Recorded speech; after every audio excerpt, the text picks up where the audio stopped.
As every Oak Island researcher knows, finding treasure is all about understanding how things got here in the first place. That's why, for years, investigators have searched for evidence of how large objects, including the massive boulders of Nolan's Cross, could have been transported across the island.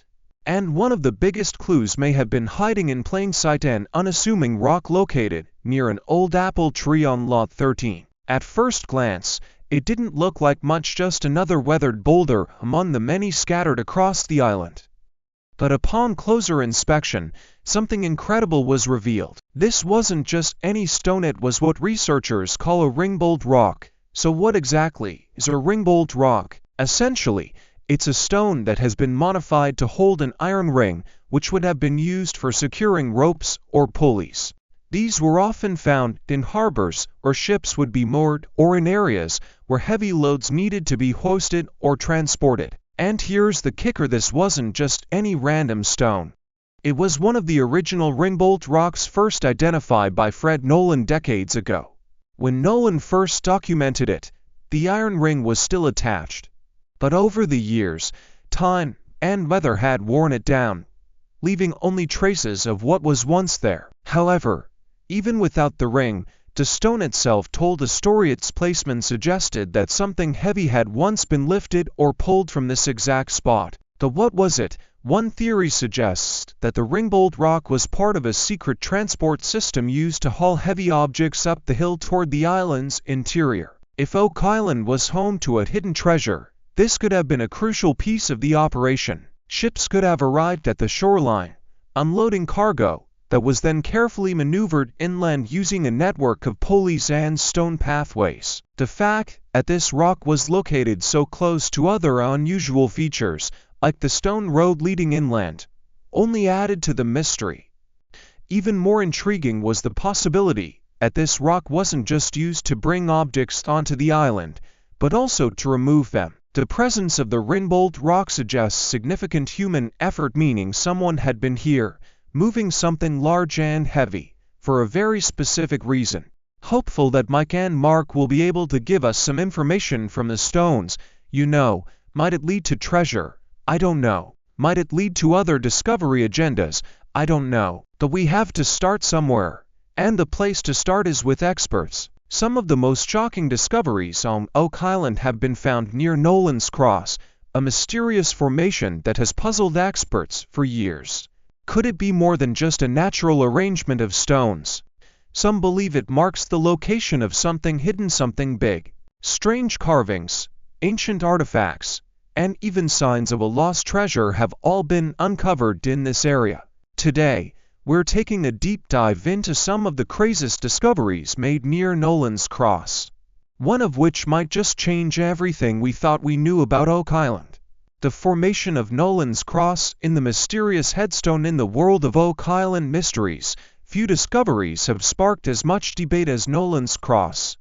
Back in 1981, land surveyor and treasure hunter Fred Nolan stumbled upon something that seemed to precise to be natural: 5 massive cone-shaped boulders, each carefully positioned on his property. When knapped out, these stones formed a perfectly symmetrical cross, stretching over 700 feet in one direction and over 800 feet in another. That alone was strange enough, but what made this discovery even more baffling was what Nolan found buried at the very center of the cross. Digging down, he uncovered a 6th boulder, one that looked eerily different from the others. While the 5 original stones were shaped like cones, this one was something else entirely. It was flatter, smoother, and most bizarrely, it had features that looked carved. To Nolan's trained eye, it didn't seem like just another random rock. It resembled a human head. The stone had indentations where eyes, a nose, and even a mouth would be, almost as if someone had deliberately sculpted it. If that was true, then the real question was, who did it and why? As news of Nolan's discovery spread, theories exploded. Some believed that the cross wasn't just a random collection of stones, but a deliberate marker, perhaps even a land-based version of the legendary Templar cross left behind by the Knights Templar centuries ago. But there was another, even wilder theory. Some researchers suggested that the cross wasn't a cross at all, but something even older and ancient symbol known as the Tree of Life, which appears in Hebraic traditions as a representation of spiritual knowledge and the 10 divine principles that govern the universe. That theory gained even more traction when smaller, flat-sided stones were found at the exact positions where elements of the Tree of Life should be. Could this be evidence that Oak Island was tied to some long-lost ancient order? As the dig continued, metal detection efforts picked up something unusual, something small but potentially groundbreaking. Lying beneath the dirt were pieces of what looked like old hinges, but these weren't just any hinges. They were decorative, intricate, and incredibly well-crafted, the kind you'd expect to see on a chest. Could this be evidence that a buried treasure was once hidden here, and if so, what happened to it? For those unfamiliar with Oak Island's long history of treasure hunting, these hinges may not seem like much. The decorative hinges of this kind are often found on antique chests, specifically the kind used centuries ago to store valuables. The moment it was pulled from the ground, the team knew they had something worth investigating. The design of the hinge was ornate, far too elaborate for something as simple as a door or a crate. This was the kind of craftsmanship used for something important, something meant to hold valuable contents. The discovery became even more compelling when additional metal fragments were found nearby, more hinges, some broken, some rusted beyond recognition. Could this have once been part of a chest? Perhaps one meant to store documents, gold, or even something more significant. Theories quickly emerged. Some pointed to historical accounts of missing chests connected to Oak Island, particularly those rumored to have belonged to pirate Captain James Anderson, a notorious figure believed to have had ties to the island.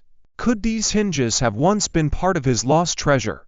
Another possibility involved the Knights Templar, a group often linked to Oak Island's mysteries. Could these hinges be connected to an ancient treasure hidden long ago? As the investigation continued, it became clear that whatever had once been stored in this chest, its presence on Oak Island was no coincidence. If they had hidden something of great value here, perhaps these hinges were all that remained of a container that once held relics or even historical documents of incredible significance. Adding to the mystery was a key discovery made by Fred Nolan decades earlier, a skeleton key found not far from where these hinges were uncovered. One thing was certain: these hinges hinted at a bigger story, one that suggested something valuable had once been stored, then either removed or lost to time. While the hinges might have pointed to a missing treasure, another discovery near Nolan's Cross hinted at something even more intriguing, because not far from these finds, an ancient stone structure was hiding in plain sight, one that may have been part of a secret network designed to transport something massive. But if Nolan's Cross was truly a marker for something hidden, what was it pointing to? Over the years, multiple scans and digs have been conducted around the area, but no definitive treasure has been found.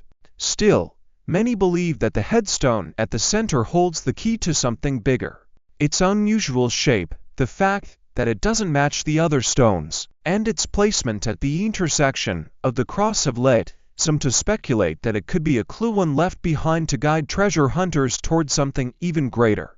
If that's true, then someone went to a lot of trouble to mark this spot. But here's the thing: what if these stones weren't just arranged in a pattern? What if they were actually moved into place, dragged across the island for a specific purpose?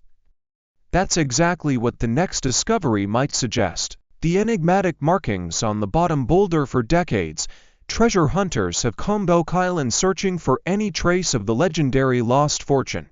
But sometimes, the biggest clues are hiding in plain sight. That was exactly the case when experts took a closer look at the massive boulders forming Nolan's Cross. At first glance, they appeared like any other natural stone formations, rough, weathered, and shaped by centuries of exposure to the elements. When stonemasons Mike Welling and Mark Fur were invited to inspect them, one particular boulder stood out in a way no one expected. It was positioned at the very bottom of Nolan's Cross, like the foundation of a massive structure. Unlike the others, which were rugged and uneven, this stone had an oddly smooth surface, so smooth that it looked completely unnatural. This was unusual for a giant granite boulder. Natural stones tend to have jagged edges, rough textures, and unpredictable shapes. That this one its base was polished, as if something or someone had intentionally worn it down. The moment the stonemasons saw it, they knew this wasn't normal. The only way a stone of this size could have been smoothed like that was if it had been dragged over a long distance, repeatedly scraping against the ground as it was moved into position. And if that was the case, it meant someone, at some point in history, had gone to extraordinary lengths to place this boulder exactly where it was. But here's where things get even stranger. The rest of the stone surface was rough and natural, just as you expect from an untouched piece of granite. It was only the bottom completely hidden from view that had this unnerving smoothness. This suggested that whoever moved it wasn't just rolling stones around for fun.